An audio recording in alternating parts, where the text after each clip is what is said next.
Doctor Who, Two Earthly Teachers.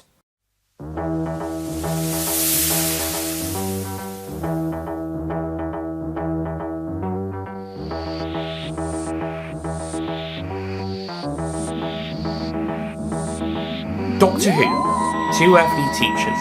Written and read by Nick Payne.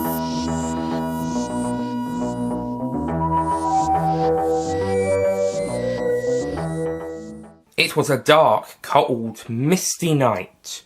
A mysterious man wandered through the backstreets of Shoreditch, London. It was Friday, November the 22nd, 1963. This was the day that American President John Fitzgerald Kennedy would be assassinated in Dallas, Texas, America. But in American Central Time, this was 6 hours in the past. So at 6:30 p.m. in the evening in London, John F. Kennedy was being assassinated. At this point in time in London, the mysterious man reached number 76 Totters Lane, a junkyard. The man, looking around, quickly snuck in, quietly opening and then closing the gate as he did.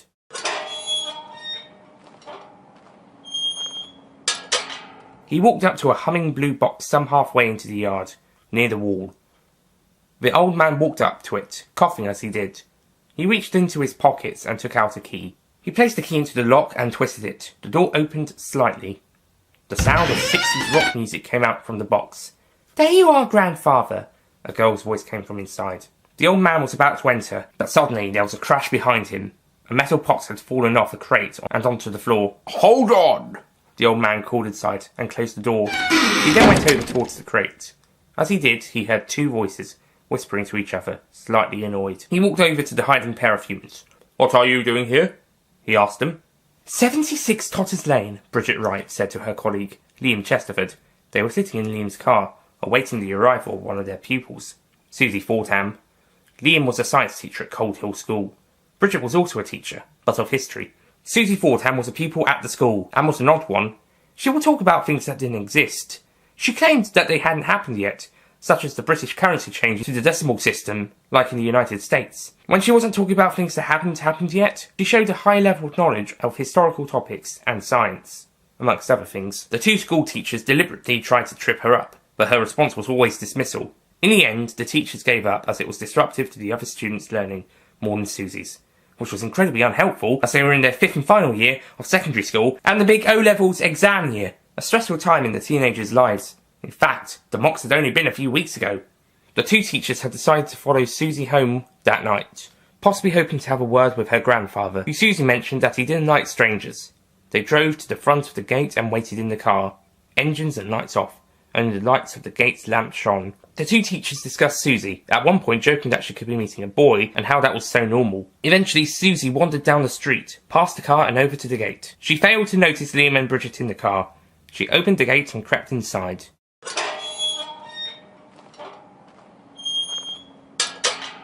The teachers stepped out and followed her. Susie had closed the gate behind her, so the teachers had to open the gates to follow her inside.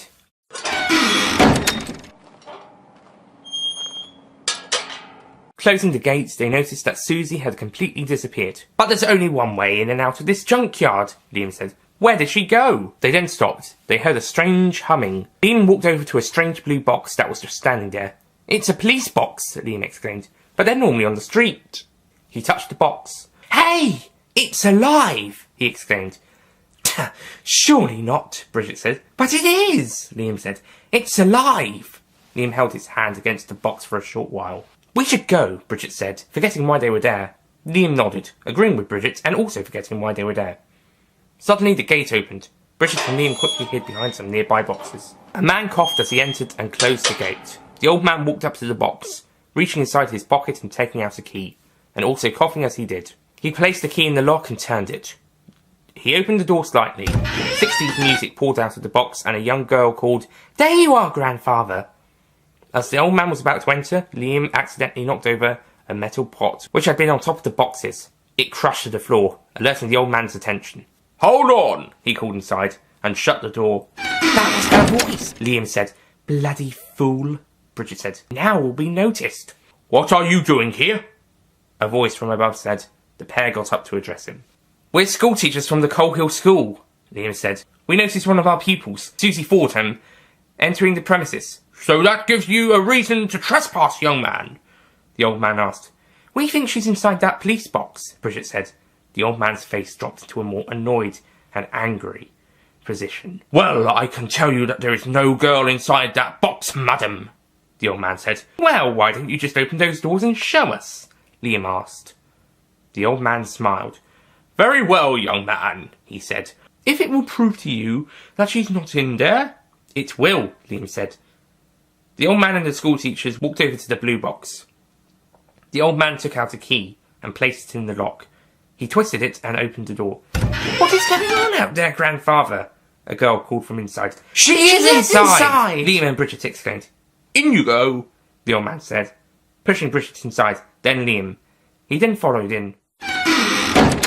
The schoolteachers suddenly stopped shortly inside. They had emerged in a huge white room with roundels all over the walls and a hexagonal-shaped console with a cylinder rotor in the middle. By the side of the console was a teenage girl. She walked over to the schoolteachers and the old man, who walked over to her. I believe these people are known to you, Susie, he asked the girl. Susie looked over at the teachers. What are you doing here? She asked them, then looked at her grandfather. They're two of my schoolteachers. They must have followed you, the old man said.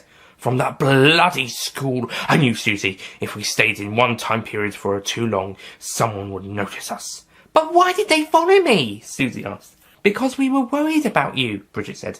You are a mystery to us, Susie. You know things a girl of your age should know. A girl of her age on my planet would be insulted, the old man said quietly. Bridget continued explaining. So we decided to follow you home and make sure you were all right. Maybe talk to your grandfather.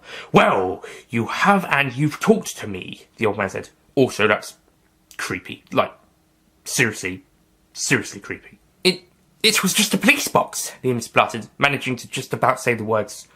Yes, said the old man. It was, on the outside. Let me explain. Please do, Bridget said. Very well, the old man said. For starters, I am the Doctor, the old man said. This is my ship. The TARDIS, a ship that does not float on water, flies through the sky. I am a Time Lord from the planet Gallifrey in the constellation of Cerberus. The reason the ship is bigger is due to transdimensional engineering. It's transdimensional, transcendental. There was a pause. What? Liam asked. The Doctor sighed. Basically, it's like putting a bigger room inside of a smaller one. You know, like putting a big box inside of a small box. There remained a pause. That has got to be the biggest load of rubbish I have ever heard, Liam said. And another thing, Bridget said. Where did you get that ridiculous name from? I got the name from the initials, Susie explained. Time and relative dimensions in space. Or TARDIS. Liam looked surprised. You mean a thing that looks like a police box standing in a junkyard? It can travel anywhere in time and space? Yes, Susie said. Quite so, said the Doctor. But that's ridiculous, Liam said. Oh, really? The Doctor asked. Let me prove it to you. He pulled a lever down. The TARDIS roared into life. The TARDIS shook as it did.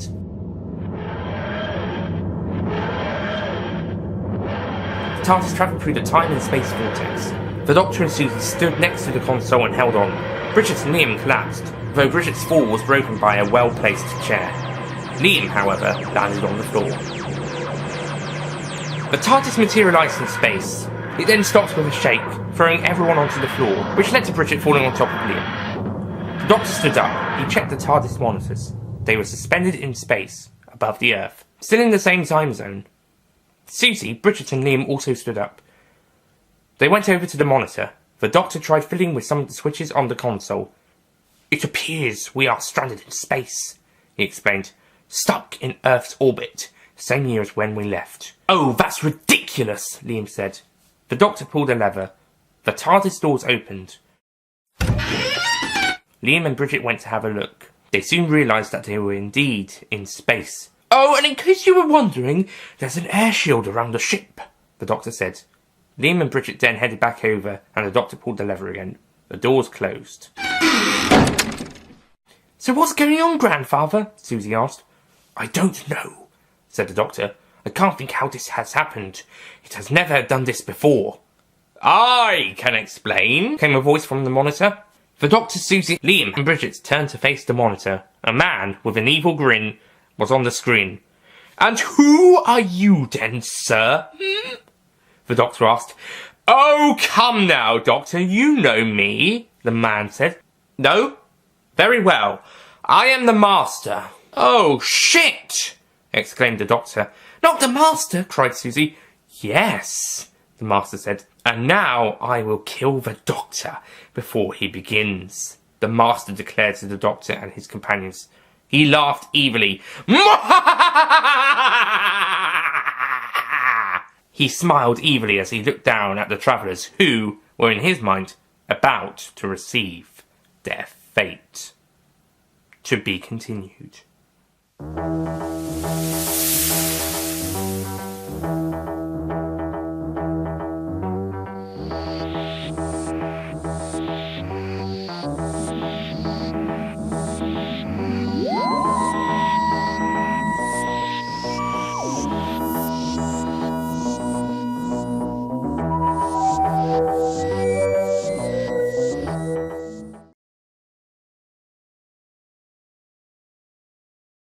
The earliest Doctor will return in The 13 Doctors. Don't forget to click below to subscribe to the official Nicholas Payne Audio YouTube channel.